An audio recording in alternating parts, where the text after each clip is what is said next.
Thumann and John Roecher on attacking Cisco network emission control. I think they'll be talking about ways to penetrate Cisco network emission control system, which is an important part of Cisco's self-defending network strategy. Just a few words about the speakers. Michael is a Chief Security Officer and Head of ENRW Research and Pen Test teams, and he has written numerous papers and books on security, and having the distinction of writing the first and only German pen test book, right, which is recommended reading at German universities. I don't have any info on John, so maybe you want to tell people about yourself. So without wasting any more time, please let's give them a warm welcome. Okay, well, thank you for the introduction. My name is John. I'm the John guy. And this is Michael, my colleague. I'm just a regular network security guy. Nothing special to tell about me, I guess. And we will be talking about the Cisco network emission control. Can we switch to our presentation, please, so that you can actually see something? Okay, thank you.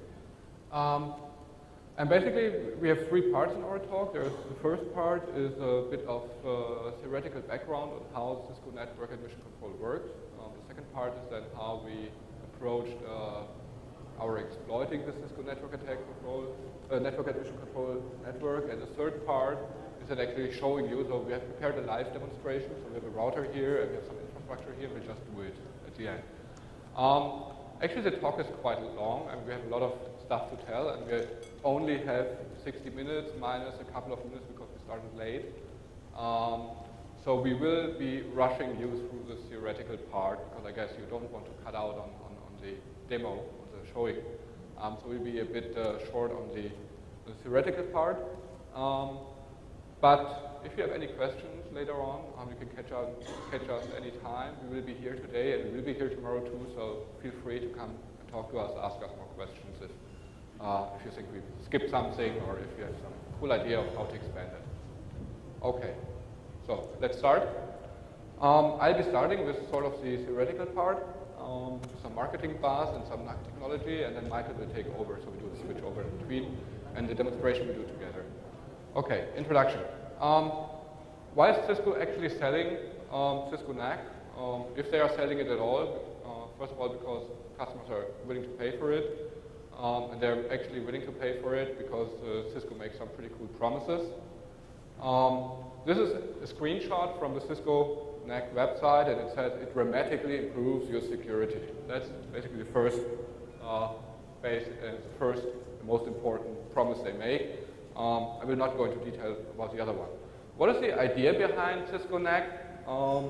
Quite easy. It's basically grant access to the network to a system based on the grade of compliance of that system to a defined policy. So you say it has to have current antivirus protection, and has to have the latest patches installed. And if it has these, then you will get access to the network. And if you don't have these, you will only get partial access, like for remediation, or you will put in quarantine, you will get no access. That's basically the idea behind it. And as Cisco is a network vendor, or network device vendor mostly, of course this system is implemented on the network devices, and basically it's supported by the complete range of network devices, like wireless and switches and routers and VPN concentrators and all that kind of stuff. Okay, so that's basically the idea behind it. Now we'll go into detail of the technology. Basically, this was a picture I found on Cisco NAC. And we are from Europe, so we don't even know which language that is. We showed this picture across Europe, and in the United States, no one was able to translate it. So actually, maybe in Malaysia, we will actually find someone who will be able to translate it for us. So maybe we can do that after the talk. If someone does anyone understand just give me a hand. Any one of you understanding what's up there? Can you read it, understand? Okay, you come out after the talk and explain it to us. Bastard.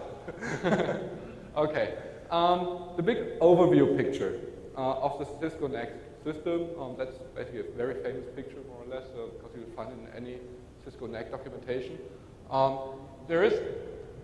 Here's our system, which we sort of want to evaluate, and it has a software running, which is usually the so-called Cisco Trust Agent, which will be in focus for our talk today.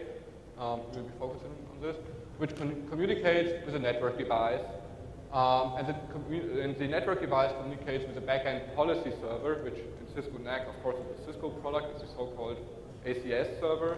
It's a big radius attack server from Cisco.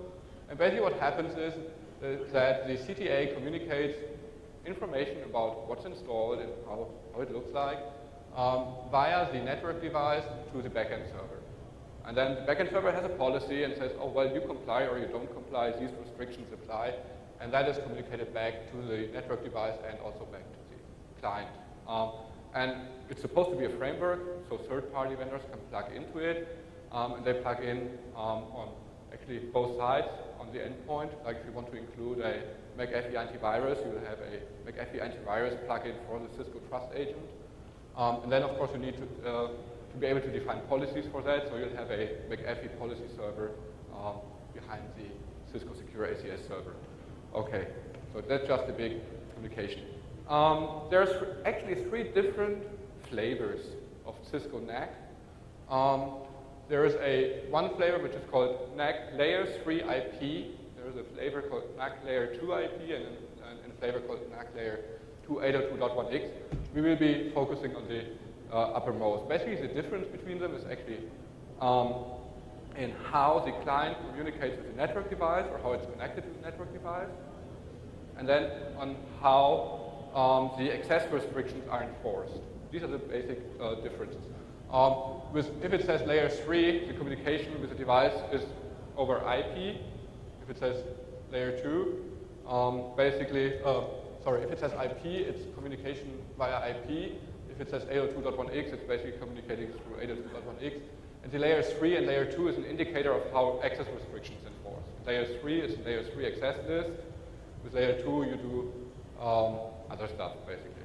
So just for that, it's okay. We don't want to go into all the details, again, for time reasons mostly.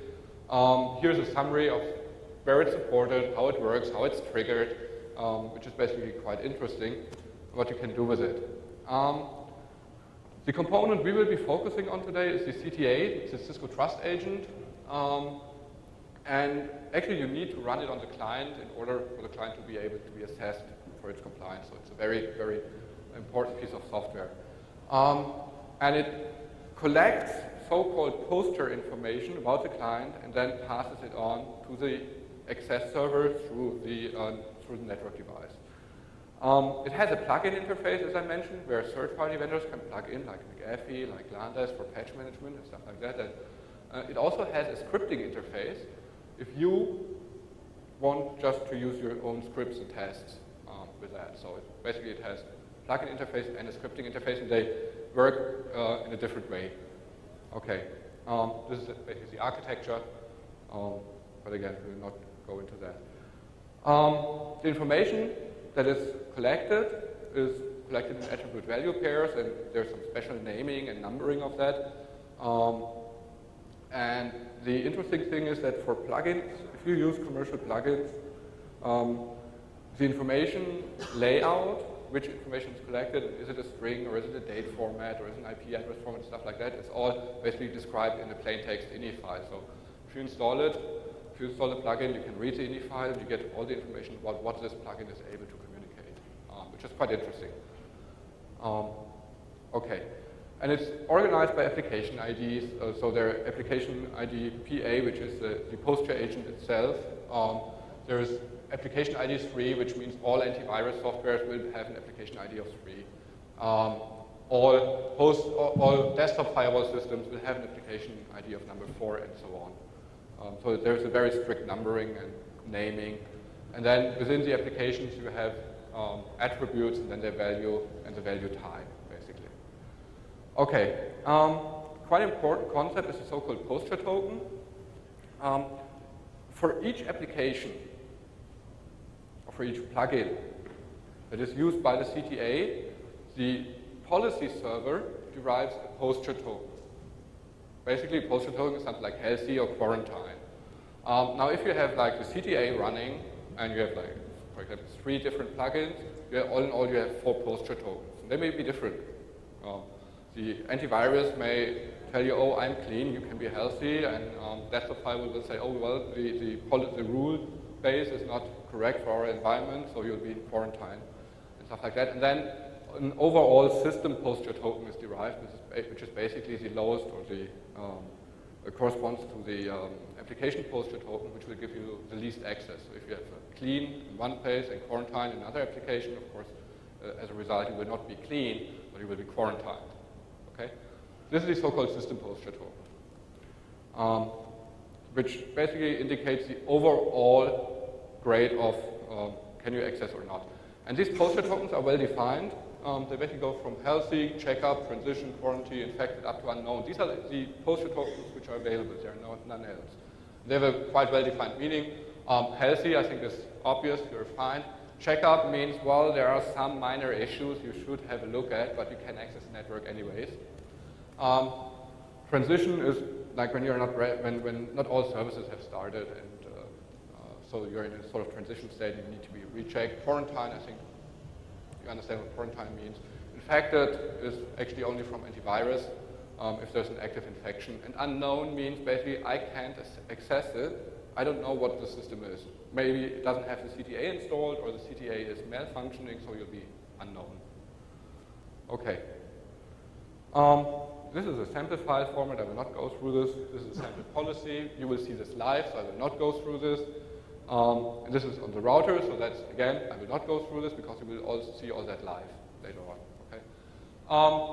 The general communication flow with Cisco NAC is that when the network device basically detects a new element, it'll sort of send a challenge. Is there a CTA installed? Can we communicate?